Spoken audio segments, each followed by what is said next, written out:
Okay, back for the stand-up for today, 11/7. We're going to talk about continuing our discussion with Yuri on the Microsoft Digital Defense Report. Top 5 things that you can do to protect against 99% of security attacks. First on the list, MFA. And this is what we're going to talk about today. We're going to talk about MFA. We're going to save the other ones for other days. But first and foremost, MFA.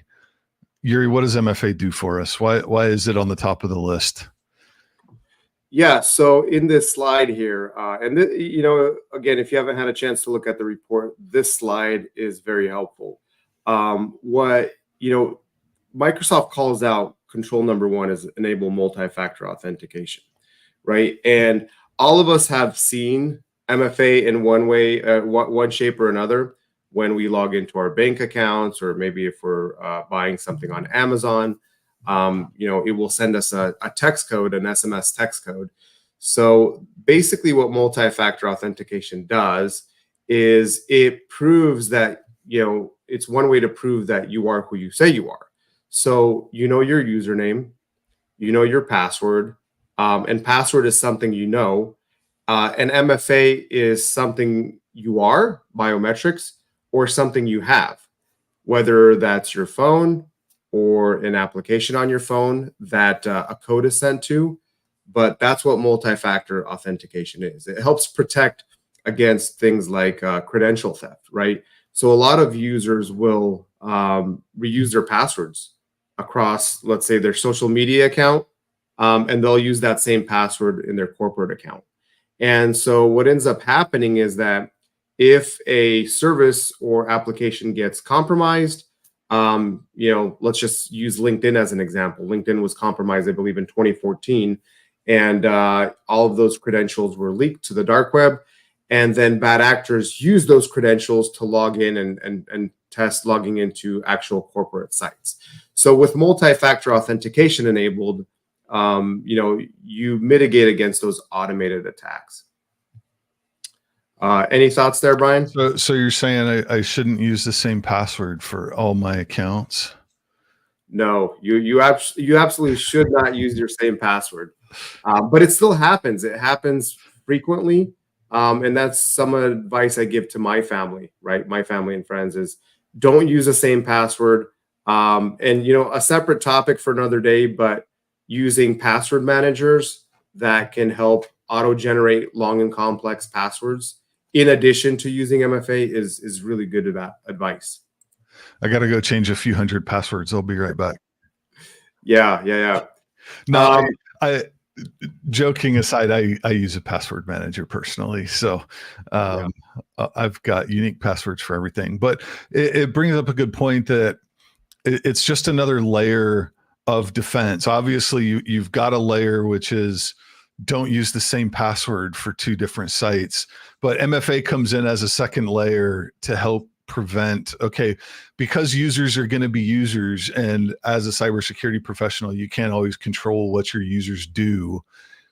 This gives you another layer of security there to say, even if we do have some users that reuse their passwords, MFA is going to help just give us another kind of layer of security to prevent folks from getting in. Yeah, absolutely. Bad actors, I should say, not folks, but to be clear, bad actors have another layer they've got to get over. So even if you get my password, it doesn't matter. You're not going to be able to get through that second layer. Right. Yeah, and along those lines, in this report on page 42, page 41, excuse me, Microsoft has some interesting data on, ROM, and what they're calling ROM is return on mitigation. In other words, what security controls or principles give you the greatest return on mitigation, right? So Microsoft took a lot of this data and said that return on mitigation score equals 3x security value plus 2x potential user impact divided by potential ease. And so, what they said is the higher the ROM score, the return on mitigation score, the lower the resources and effort involved in implementing the solution for the impact and value provided. And so if you look on page 42, right at the top of the list, issues they found with some of their customers is no advanced MFA protection mechanisms enabled. And they gave it a score of 15, which means that, hey, you're going to get your greatest return on mitigation by enabling advanced MFA protection. They gave missing content-based MFA protection mechanisms a score of 11. So again, when you're talking to your senior decision makers about how do I prioritize all of these different controls, this type of data is extremely valuable, right? Because you have a company that, again, receives 65 trillion signals a year that's giving you clear guidance on reducing risk and improving your security posture. That's good. So let's role play for a minute here. Okay, so you've come to me and you've said, Brian, we've got to turn on MFA. It's going to make us more secure and help. And I hear you, Yuri, but that's just going to make things difficult for the users. We don't want to make our employees' lives harder. We don't want to create that friction. So no, let's not turn it on. Things are good enough. It'll be okay. Yeah. Well, I think, part of that is educating management on, again, the amount of risk reduction that can be had with enabling MFA. And so two things I would say to that is, and we'll post this in the show, in the stand-up notes, but Microsoft actually provided some excellent research on how effective is multi-factor authentication at deterring attacks, right? And they have this research paper that basically outlines that, hey, with MFA, there was a 99.22% reduction of account theft or account compromise by implementing MFA. So again, number one is properly communicating and teaching your decision makers on why MFA is important. And number two, I would say we talk about this concept of security enabling the business, right? So if you go out and you just flat out enable MFA at every single login, yes, that might cause significant friction. So what you need to do is you need to absolutely test before making a pitch to your decision makers. You should be looking at enabling MFA at the initial login. So let's say the first time you're logging into an application, and then after that, use signals from applications like Microsoft that will say, hey, is this user coming in from a known location? Yes. Okay. He or she has MFA'd in the past. No need to prompt for MFA.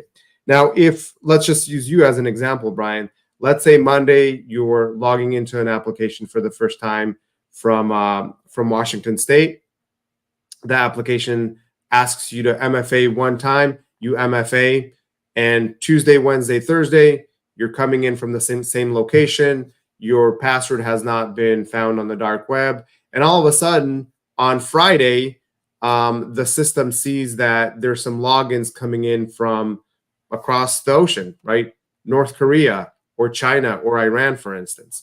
What you can do with a lot of these MFA providers is actually implement risk-based sign-ons, right? So if unknown location comes up for the first time for your account, it will prompt you for MFA. And that's how you reduce risk, not by prompting for MFA at every single login, but prompting for MFA once and then prompting for MFA if there's any kind of risky activity that's seen on your account and or atypical travel. Yeah, I think that's really helpful and is useful in helping make that argument of, hey, we're not creating some new, everybody's got to pull their phone out every time they go into a different app and authenticate, but that we're able to intelligently identify when there's a greater risk for maybe this isn't who we think it is, the IP address changed, or it's coming from a location where it just looks really odd. Hey, let's ask for MFA. That I think is really helpful in reducing the friction and helping make that argument of like, we should do this, and it's not going to make our users' lives super inconvenient. Yeah, absolutely. So page 42, did you want to go over that as well?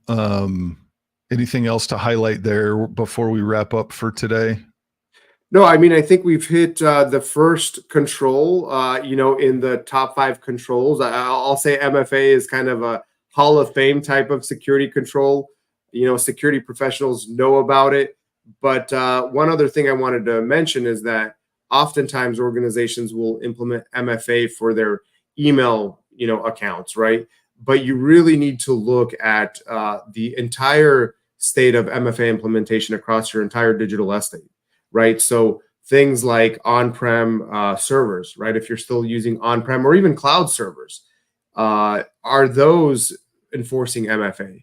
And if they're not, it's something you need to look into. So I think that's one of the things we would recommend is after the stand-up, go, take a look at your entire estate, all your applications, servers, right, cloud accounts, and make sure that if there's no MFA implemented, start researching potential ways to enforce that mechanism. Yeah, so that becomes then the focus action for today is go and do that inventory, look at your applications, see which ones have MFA turned on, see which ones have capabilities in that space, and what your options are to enable things in a way that would protect your users and provide that level of security with minimal interruption. Yeah, and one last thing I'd like to say is that I think this is an excellent metric to present to management is, what percentage of our applications, our cloud resources, our on-prem resources is protected with MFA controls in place, right? And for most companies, again, it might be 50 or 60%, but if you can show progress, because implementing MFA might not be a sprint, it might take some time, especially for more of the legacy services or applications. But it's a phenomenal metric to show management in terms of actual risk reduction. Yeah, that's good. That's good. And so for a sneak preview tomorrow, we're going to talk about a Microsoft announcement that they made yesterday around setting up some automatic conditional access policies that they're going to start doing for their customers. And the first 3 policies they announced all have to do with MFA. So we'll dive into that in greater detail, talk about what that means and what impacts that might have in the future. Sounds good. Thank you, Brian. Okay. Thanks, Yuri. We'll talk to you later.